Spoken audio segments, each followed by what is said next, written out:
വണക്കം. പൊളിമിക്സ് ആരംഭിക്കുകയാണ്. ഏവർക്കും സ്വാഗതം.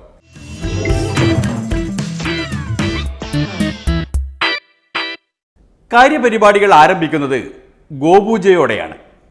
തെറ്റിദ്ധരിക്കരുത്, പേടിക്കേണ്ട തരം പൂജയൊന്നുമല്ല, ജനാധിപത്യ രീതിയിലുള്ള പൂജയാണ്. എൽദോസ് കുന്നപ്പള്ളി MLA ആണ് മുഖ്യ കാർമ്മികൻ.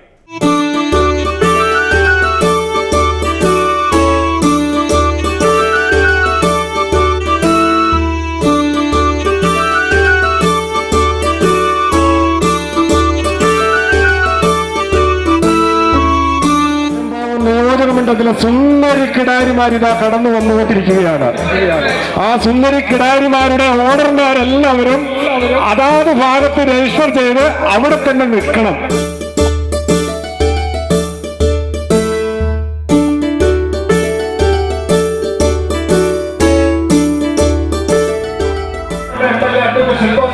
നേതൃത്വം കൊടുക്കുന്ന സുന്ദരി കിടാരിമാരിതാ കടന്നു വന്നുകൊണ്ടിരിക്കുകയാണ്.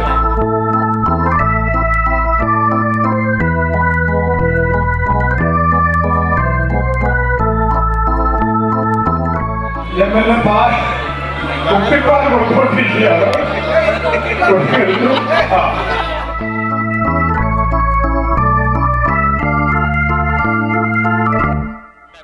കൊച്ചു സുന്ദരിക്ക് കുപ്പിപ്പാട് കൊടുക്കുകയാണ്.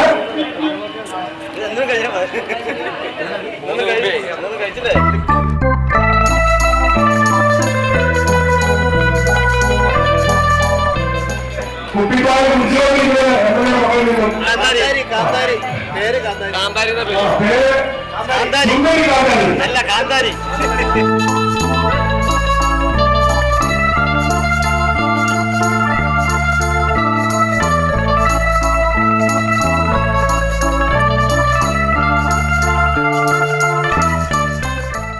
ഞാൻ എന്നെ അറിയാതെ ചിന്തിച്ചുകൊണ്ടിരുന്നു, ദൈവമേ, അടുത്ത ഒരു ജന്മമുണ്ടെങ്കിൽ എനിക്കൊരു പശുവായി ജനിക്കണമേ എന്നായിരുന്നു എൻ്റെ ഏറ്റവും വലിയ ആഗ്രഹം.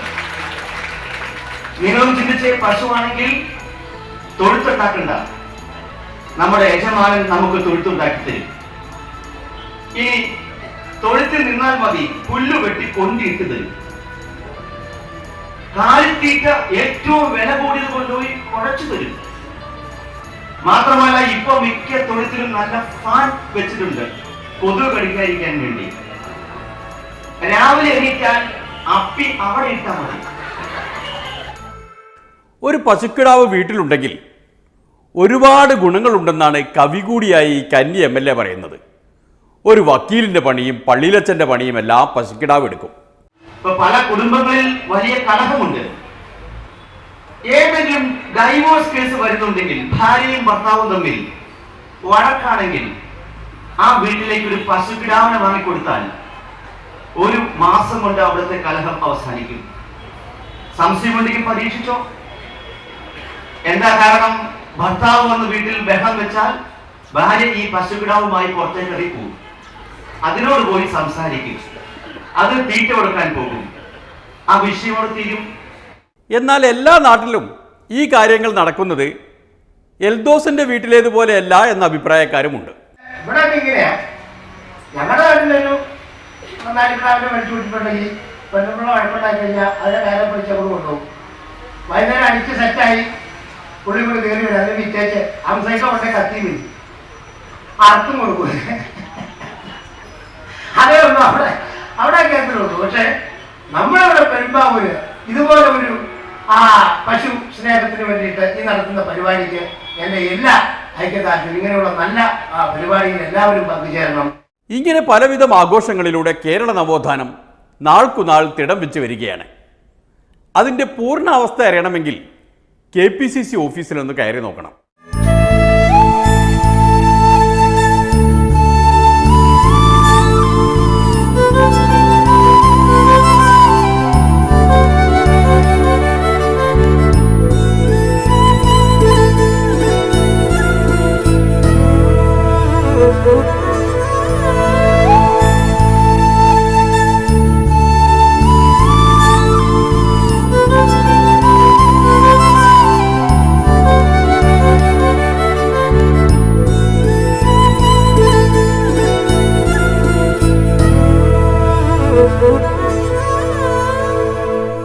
ഈ ചടങ്ങിന് സ്വാഗതം പറയുവാൻ ഉള്ളൊരു അവസരം കിട്ടുന്ന ഒരു വലിയ ഭാഗ്യമായി ഞാൻ കാണുകയാണ്.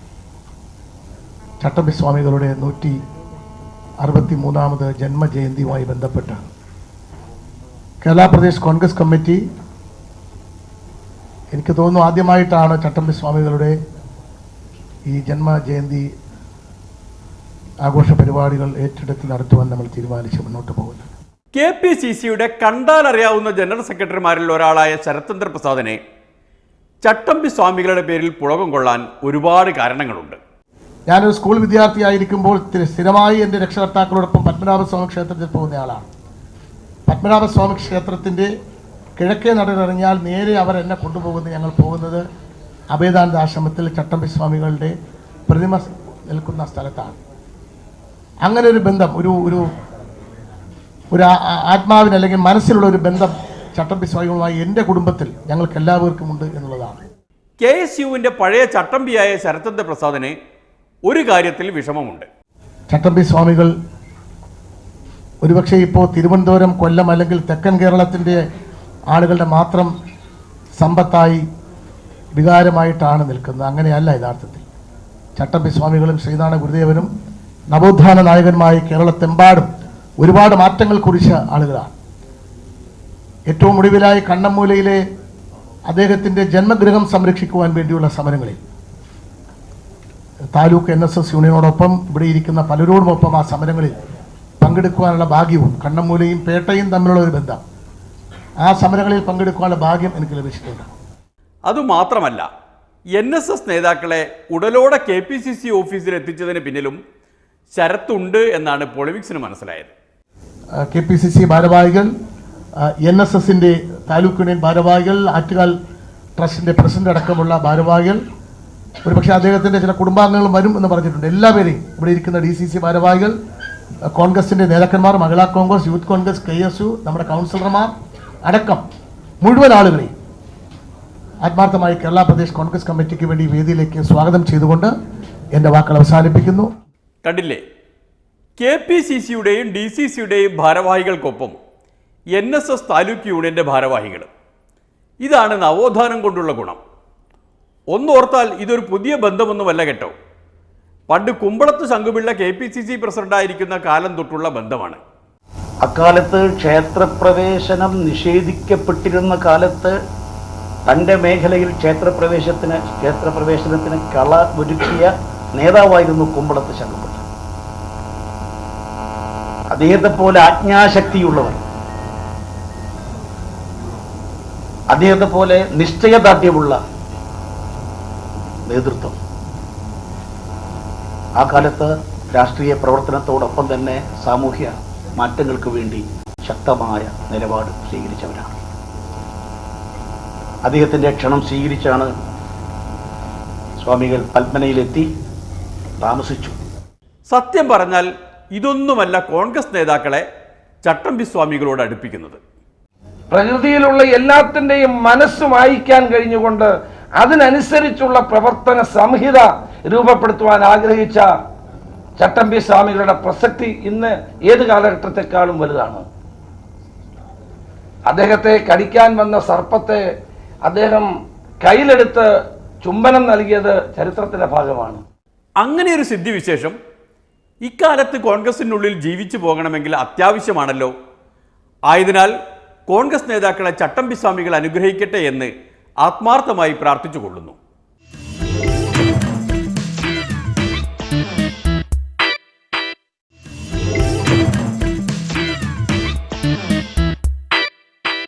തിരുവിതാംകൂറും കൊച്ചിയും പിന്നിട്ട് നവോത്ഥാനം ഉത്തര കേരളത്തിലേക്ക് കടന്നു വരികയാണ്.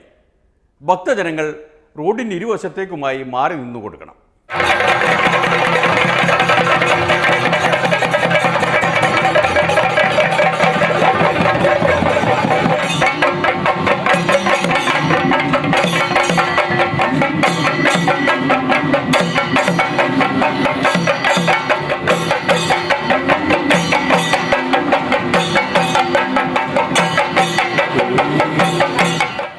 ഇത് തിടമ്പ് നൃത്തം. തളിപ്പറമ്പ് തൃച്ചംബരം ക്ഷേത്രത്തിലെ ഉത്സവം കൊടിയിറങ്ങുമ്പോൾ ശ്രീകൃഷ്ണനും ബലരാമനും ഉപചാരം ചൊല്ലി പിരിയുന്നതാണ് ഐതിഹ്യം. അങ്ങനെ തൃച്ചംബരം ഉത്സവ സമയത്തോടെയാണ് CPM-ന്റെ ശ്രീകൃഷ്ണ ജയന്തി അരങ്ങേറിയത്. ഇത് കേട്ട് ആരും അവരോട് വഴക്കിന് ചെല്ലരുത്, തിടമ്പുകൾ പൂർണ്ണമല്ല. തിടമ്പുകൾ പൂർണ്ണമാകണമെങ്കിൽ രണ്ടിന്മേലും ശ്രീകൃഷ്ണൻ്റെയും ബലരാമൻ്റെയും വിഗ്രഹങ്ങൾ കൂടി ഉണ്ടായിരിക്കണം. ഇവിടെ കണ്ടതിൽ വിഗ്രഹമല്ല, DYFIയുടെ ചുവന്ന താരകമാണുള്ളത് എന്ന് ശ്രദ്ധിച്ചിരിക്കുമല്ലോ.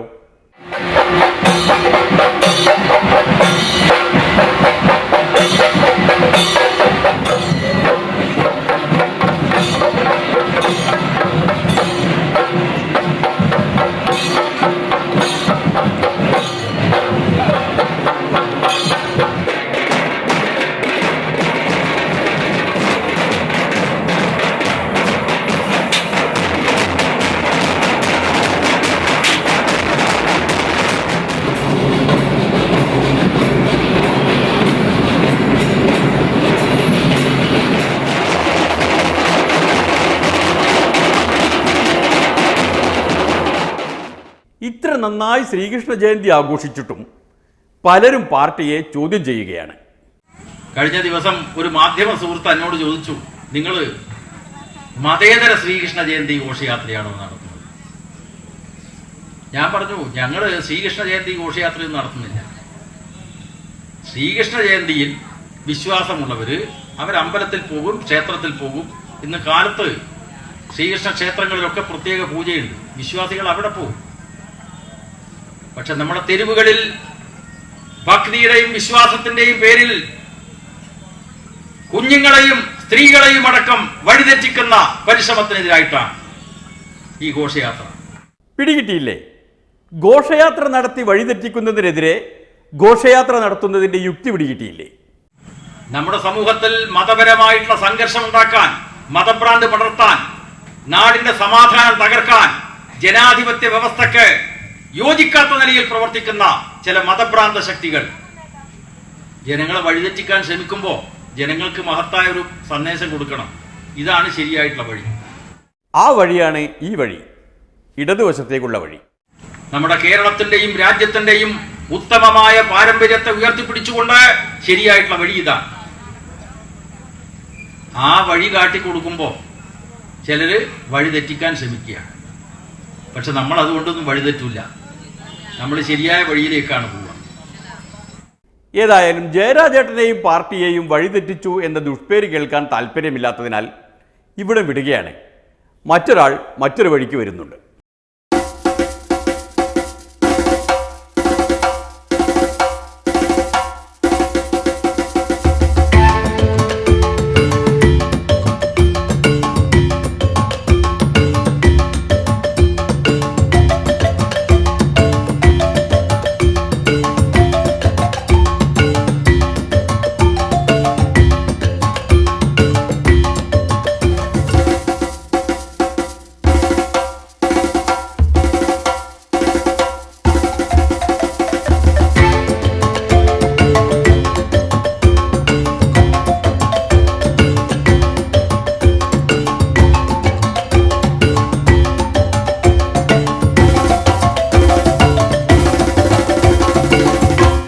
സുരേഷ് ഗോപി MP എന്ന നിലയിലല്ലാതെ സ്വന്തം നിലക്ക് നടത്തുന്ന സാമൂഹ്യക്ഷേമ പ്രവർത്തനങ്ങളാണ്. MP ഫണ്ടിൽ നിന്ന് പണം ഉപയോഗിച്ച് അദ്ദേഹം നടത്തുന്ന സാമൂഹ്യ സേവനങ്ങൾ കാണാൻ കേരളത്തിന് ഭാഗ്യമുണ്ടാവില്ല എന്നാണ് പൊളിമിക്സിന് മനസ്സിലായത്. ഇപ്പോൾ കളക്ടർക്ക് കുറേ പദ്ധതികൾ എഴുതി കൊടുത്തിട്ടുണ്ട്. കളക്ടറും പെട്ടെന്ന് മാറി, പുതിയ കളക്ടർ പരിശോധിച്ചുകൊണ്ടിരിക്കുകയാണ്. അധികം സമയം എടുക്കരുതെന്ന് നമ്മൾ അപേക്ഷിച്ചിട്ടുണ്ട്. കാരണം പണ്ടത്തെ പോലെ ആയാൽ പറ്റത്തില്ല, ഇനി എല്ലാം ഒരു ടൈം ബൗണ്ടായിട്ട് ചെയ്യണം എന്നാണ് വിചാരിക്കുന്നത്. അതിന് സാധിച്ചില്ലെങ്കിൽ പിന്നെ ചെയ്യുന്നില്ല, വേറെ സംസ്ഥാനം അന്വേഷിച്ച് ഞാനങ്ങ് പോകും, അത്രയേ ഉള്ളൂ. പോയി കഴിഞ്ഞിട്ട് പിന്നെ MLA-മാർ അയ്യോ അണ്ണാ പോകല്ലേ, അയ്യോ അണ്ണാ പോകല്ലേ എന്ന് കരഞ്ഞുകൊണ്ട് പിന്നാലെ പോയിട്ടൊന്നും ഒരു കാര്യവും ഉണ്ടാവില്ല. അദ്ദേഹം ഭരത് സുരേഷ് ഗോപിയല്ല, ഭാരത് സുരേഷ് ഗോപിയാണ്. കൗൺസിൽ ഓഫ് സ്റ്റേറ്റ്സ് ആയതുകൊണ്ട് ഏത് സംസ്ഥാനത്തും പോവാം. ഇവിടെ കാലതാമസം ഉണ്ടായാൽ പിന്നെ നമുക്ക് ആ പൈസ ലാപ്സാക്കി കളയുന്ന MP-മാരുടെ ലിസ്റ്റിൽ പെടാൻ താല്പര്യമില്ലാത്തതുകൊണ്ടാണ്. അപ്പോൾ ഉദ്യോഗസ്ഥർ അതനുസരിച്ച് അതേ സ്പീഡിൽ കാര്യങ്ങൾ നിർവഹിക്കണം. എന്ന് വെച്ചാൽ സുരേഷ് ഗോപി MP-യുടെ ഫയൽ കണ്ടാൽ പിണറായി സ്റ്റൈൽ മതിയാവില്ല, മോദി സ്റ്റൈലിൽ വേണം കലക്ടർമാർ പ്രവർത്തിക്കാൻ. ഇപ്പോൾ തന്നെ അദ്ദേഹത്തിന് കേരളത്തിലെ ഏതാണ്ട് എല്ലാ ജില്ലകളിലും പദ്ധതിയുണ്ട്. ഇപ്പം ഞാൻ പത്തനംതിട്ടയിൽ നിന്ന് വരെ അപേക്ഷ സ്വീകരിച്ചിട്ടുണ്ട്. പാലക്കാട് നിന്ന്, അട്ടപ്പാടിയിൽ നിന്ന് അപേക്ഷ വന്നില്ലെങ്കിൽ പോലും ഞാൻ അങ്ങോട്ട് ചെല്ലേണ്ട ആളാണ്. അപ്പോൾ അട്ടപ്പാടി, വയനാട്ടിലെ ആദിവാസി കേന്ദ്രങ്ങൾ, അതുപോലെ കോട്ടൂർ, ആറളം, കാസർഗോഡ് ഭാഗത്തുള്ള ആദിവാസി പ്രദേശങ്ങൾ, അതൊക്കെ വൈകാരികമായിട്ട് എനിക്ക് അടുപ്പമുള്ള കേന്ദ്രങ്ങളായതുകൊണ്ട് അവിടെയൊക്കെ ചെന്നെത്തി പറ്റിയേ പറ്റൂ. ഇതൊക്കെ കേൾക്കുമ്പോൾ പൊളിമിക്സിനൊരു സംശയം. സുരേഷ് ഏട്ടനെ പാർട്ടിയുടെ സംസ്ഥാന നേതൃനിരയിലേക്ക് ഒരു കണ്ണുണ്ടല്ലേ? ദേശീയ കൗൺസിൽ യോഗമെല്ലാം കേരളത്തിൽ വരാൻ പോവുകയല്ലേ? വല്ല സ്ഥാനവും ചോദിച്ചിട്ടുണ്ടോ? താല്പര്യം അറിയിച്ചിട്ടുണ്ടോ? എന്തോ? അല്ല, അതിനെക്കുറിച്ചൊന്നും എനിക്കറിയത്തില്ല. ഇത് താല്പര്യം പ്രകടിപ്പിച്ചിട്ടല്ല, താല്പര്യമേ ഇല്ല എന്ന് എത്രയോ പേരെടുത്ത് പറഞ്ഞിട്ടുണ്ട്. പക്ഷേ ഇപ്പോൾ അത് വേണ്ടതാണെന്ന് തോന്നി ഇങ്ങോട്ട് വിളിച്ച് ഓഫർ ചെയ്തിട്ട് തന്നെയാണ്.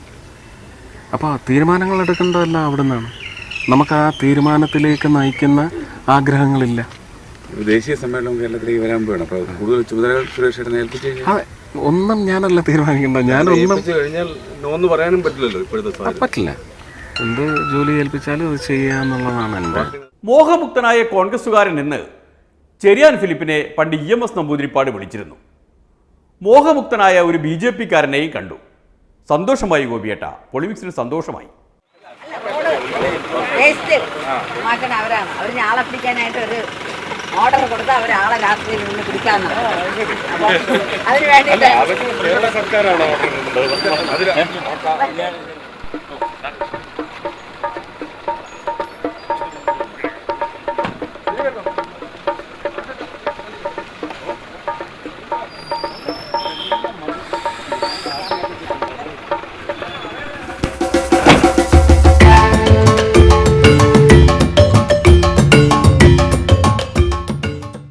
ഈ കൺകണ്ട ദൈവത്തിൻ്റെ കൃപാകടാക്ഷം കേരളത്തിൽ നിന്ന് മറ്റു സംസ്ഥാനങ്ങളിലേക്ക് എറിഞ്ഞു കൊടുക്കരുതേ എന്ന് കലക്ടർമാരോട് അഭ്യർത്ഥിച്ചുകൊണ്ട് ഒരിടവേളയിലേക്ക് കടക്കുകയാണ്.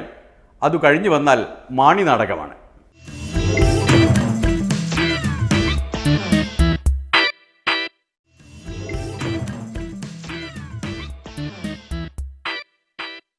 അതിനിടയിൽ കാനം സഖാവിൻ്റെ പാർട്ടിക്ക് വിരളി പിടിച്ച വിവരം അറിഞ്ഞിരിക്കുമല്ലോ.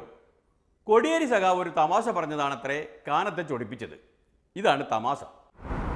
കേരള കോൺഗ്രസുമായിട്ട് മുമ്പ് പല സന്ദർഭങ്ങളിലും ഞങ്ങൾ ഇത്തരം പ്രശ്നത്തിൽ സഹകരിച്ചിട്ടുണ്ട്. കേന്ദ്ര സംസ്ഥാന ബന്ധം അത് CPM മുന്നോട്ട് വെക്കുന്ന ഞങ്ങൾക്ക് അനുസൃതമായൊരു നയമാണ്. ഒരു ഘട്ടം വരെ KM മാണി ഉയർത്തിയിരുന്നത്. ആ കേന്ദ്ര സംസ്ഥാന ബന്ധം സംബന്ധിച്ചുള്ള ചില സെമിനാറുകൾ അദ്ദേഹം UDF-ലുണ്ടായിരുന്ന കാലത്ത് തന്നെ ഞങ്ങളുമായിട്ട് സഹകരിച്ചിട്ടുണ്ട്. അതാണ് പാലക്കാട് വെച്ച് ചേർന്ന പാർട്ടിയുടെ സംസ്ഥാന സമ്മേളനം. ആ സംസ്ഥാന സമ്മേളനത്തിൽ നടത്തിയ സെമിനാർ പാർട്ടി പ്ലീനത്തിനോടനുബന്ധിച്ച് നടത്തിയിട്ടുള്ള പരിപാടി KM മാണി ഞങ്ങൾ പങ്കെടുപ്പിച്ചിട്ടുണ്ട്. അത്തരത്തിലുള്ള പ്രശ്നങ്ങളിലൊന്നും തന്നെ മുൻകാലത്തെടുത്തതുപോലെ UDF-നകത്ത് നിൽക്കുന്ന കാലത്ത് തന്നെ ഞങ്ങളുമായി പല സന്ദർഭങ്ങളിൽ അദ്ദേഹം സഹകരിച്ചിട്ടുണ്ട്. കാർഷിക പ്രശ്നത്തിൽ കേന്ദ്ര ഗവൺമെൻറ് നിലപാടുകൾക്കെതിരെ ശരിയായ നിലപാടെടുക്കുകയാണെങ്കിൽ അത്തരം പ്രശ്നത്തിൽ യോജിച്ച് പ്രവർത്തിക്കാൻ കഴിയും. ഇത് കേട്ടപ്പോഴേക്ക് കാനവും പാർട്ടിയും ഇളകി. ഇപ്പോഴെന്തിനു സഹകരണം, അതിനുമാത്രം എന്ത് പ്രശ്നം എന്നെല്ലാമായി ചോദ്യം. ഏതായാലും ഒടുവിൽ മാണി സാർ ഇടപെടേണ്ടി വന്നു. ഈ കേരള കോൺഗ്രസ് എന്ന് കേട്ടാൽ CPI എന്താ ഇത്ര വിരളി? എപ്പോൾ കേരള കോൺഗ്രസ് എന്ന് കേട്ടാൽ CPIക്ക് ഒരു ഭയപ്പാടും ഒരു വിരളിയും. എനിക്കതിൻ്റെ അർത്ഥം മനസ്സിലാകുന്നില്ല എന്താണെന്ന് വളരെ ആലോചിച്ചിട്ടു. ഏതായാലും ഒരു കാര്യം പറയട്ടെ, വളരെ വ്യക്തമാക്കിയിട്ടുള്ളൂ, ഞങ്ങൾ എങ്ങോട്ടും വരുന്നില്ല. എഴുതാപ്പുറം വായിച്ചിട്ട് വല്ല കാര്യമുണ്ടോ? ഞങ്ങൾ അങ്ങോട്ടും ഇല്ല, ഞങ്ങൾ സ്വതന്ത്രമായ നിലപാടാണെന്ന് പറഞ്ഞിട്ടും CPI ഇങ്ങനെ പറയുന്നതിൽ അർത്ഥം. ഒരു കാര്യം ഞാൻ പറഞ്ഞേക്കാം, CPIയെപ്പോലെ തങ്ങൾക്ക് കിട്ടിയ സീറ്റ് വിൽപ്പനച്ചരക്കാക്കി മാറ്റിയ CPI പോലുള്ള കളങ്കിത രാഷ്ട്രീയ കക്ഷികൾ ഞങ്ങൾക്ക് സാരോപദേശം തരേണ്ട കാര്യമില്ല, ഞങ്ങൾക്ക് ആവശ്യവുമില്ല. ആര് പറഞ്ഞു ഞങ്ങൾ സമരങ്ങളിൽ പങ്കെടുക്കണമോ വേണ്ടിയോ എന്നുള്ള കാര്യത്തെപ്പറ്റി പാർട്ടി ഇതൊരു തീരുമാനമെടുക്കും. ഇടത്തോട്ടില്ല എന്ന് മാണിസാറും പാർട്ടിയും എത്ര പറഞ്ഞിട്ടും ആരും വിശ്വസിക്കാത്തതിനാൽ UDFന്റെ സെക്രട്ടറി വാ തുറന്നു. ഞാൻ അദ്ദേഹവുമായി വളരെ അടുപ്പം പുലർത്തുന്നൊരു രാഷ്ട്രീയ പ്രവർത്തകനാണ്. എൻ്റെ അദ്ദേഹവുമായുള്ള അടുപ്പവും ആ പാർട്ടിയിലെ ഉന്നത നേതാക്കന്മാരുമായുള്ള എൻ്റെ വ്യക്തിബന്ധവും വെച്ച് ഞാൻ പറയട്ടെ, അവർ ഇടതുപക്ഷ ജനാധിപത്യ മുന്നണിയിലേക്കോ NDAയിലേക്കോ പോകുന്ന പ്രശ്നമില്ല. അവർ കോൺഗ്രസ് പാർട്ടിയുമായി ഉണ്ടായ ചില അകൽച്ചയുടെ പേരിൽ പാർട്ടി പ്രവർത്തകരുടെ പ്രതിഷേധത്തിന് വഴങ്ങി ഇപ്പോൾ മുന്നണി വിട്ടു എന്നുള്ളത് യാഥാർത്ഥ്യമാണെങ്കിലും അവർ UDFനോടൊപ്പമാണ് അവരുടെ മനസ്സ്. അവർ തിരികെ കൊണ്ടുവരണം. ആ തിരികെ കൊണ്ടുവരണമെങ്കിൽ ഞങ്ങൾ ആരുമല്ല മുൻകൈ എടുക്കേണ്ടത്. കോൺഗ്രസുമായി അവർക്ക് അഭിപ്രായ വ്യത്യാസം. അപ്പോൾ കോൺഗ്രസുമായി ഉണ്ടായിരിക്കുന്ന അഭിപ്രായ വ്യത്യാസം പരിഹരിക്കുവാൻ സംസ്ഥാന നേതാക്കന്മാർക്ക് കഴിയില്ല എന്നുള്ള സ്ഥിതി വന്നപ്പോഴാണല്ലോ അവർ മുന്നണി വിട്ടത്. അതുകൊണ്ട് കോൺഗ്രസിൻ്റെ ഹൈക്കമാൻഡ് ഇടപെട്ട് അവരെ തിരികെ കൊണ്ടുവരണം. അതാണ് ഞങ്ങൾ ആവശ്യപ്പെടുന്നത്. ജോണിക്കുട്ടി പറയുന്നത് പോലെ ഹൈക്കമാൻഡ് ഒന്ന് ഇടപെട്ട് കൊടുക്കുകയും ഹൈക്കമാൻഡ് ഇടപെട്ടു എന്ന് തോന്നിയ പാടെ മാണി സാറങ്ങ് UDFലേക്ക് തിരിച്ചു ചെല്ലുകയും വേണമെന്നാണ് പൊളിമിക്സിൻ്റെ അഭിപ്രായം. ഇനി ഇങ്ങനെ ഒറ്റയ്ക്ക് നിൽക്കാനുള്ള ആരോഗ്യം പാർട്ടിക്കില്ല. പത്തനംതിട്ടയിൽ അനുഭവം കണ്ടില്ലേ? എന്തിനധികം പറയണം? സ്വന്തം പഞ്ചായത്തിൽ പോലും അദ്ദേഹത്തിന് ഭൂരിപക്ഷം നേടാനായിട്ട് സാധിക്കുകയില്ല. സ്വന്തം വാർഡിൽ പോലും മൂന്നാമത് പോകേണ്ട സാഹചര്യമാണ് ഇവിടെ ഉണ്ടായത്. ഈ ഒരു ജോസഫ് പുതുശ്ശേരിക്കെതിരെ നടപടിയെടുക്കാതെ യൂത്തിന് വേണ്ടി സമരപരിപാടി പിന്മാറുകയില്ല എന്ന് പ്രഖ്യാപിച്ചുകൊണ്ട് ജോസഫ് പുതുശ്ശേരി ഞങ്ങൾ കേരള യൂത്തിന് വേണ്ടി ഒരിക്കലും ഉൾക്കൊള്ളുക അംഗീകരിക്കില്ല. ഈ പത്തനംതിട്ട ജില്ലയുടെ മണ്ണിൽ നിന്ന് ഇല്ലാതാക്കുവാൻ അദ്ദേഹത്തിന്റെ ഭൂരിഭാഗമായ ഈ കോലം കണ്ടിട്ട്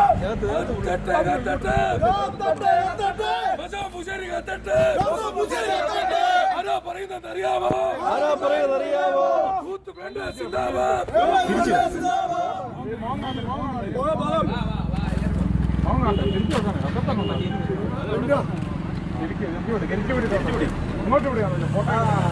കേരള കോൺഗ്രസ് സിന്ദാബാദ്, മാണി സിന്ദാബാദ്, മാണി സിന്ദാബാദ്, ജോസഫ് സിന്ദാബാദ്, ജോസഫ് സിന്ദാബാദ്, മാണി സിന്ദാബാദ്, മാണി സിന്ദാബാദ്. അങ്ങോട്ട് പറഞ്ഞു വരും കേട്ടോ. കത്തുന്നേ കത്തുന്നേ കത്തുന്നേ കത്തുന്നേ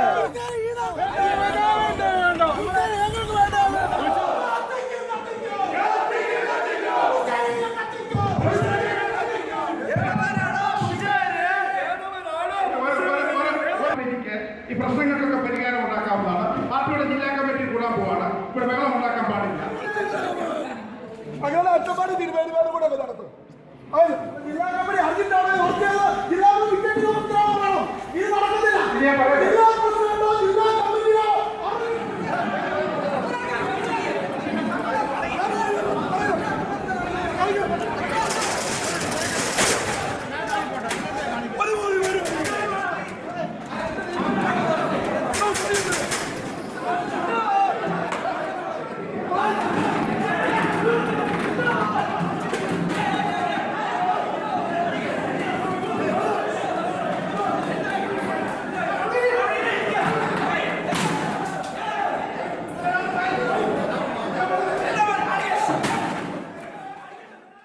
മാണി കോൺഗ്രസിൻ്റെ ഉൾപാർട്ടി ജനാധിപത്യമാണ് ഈ കണ്ടത്.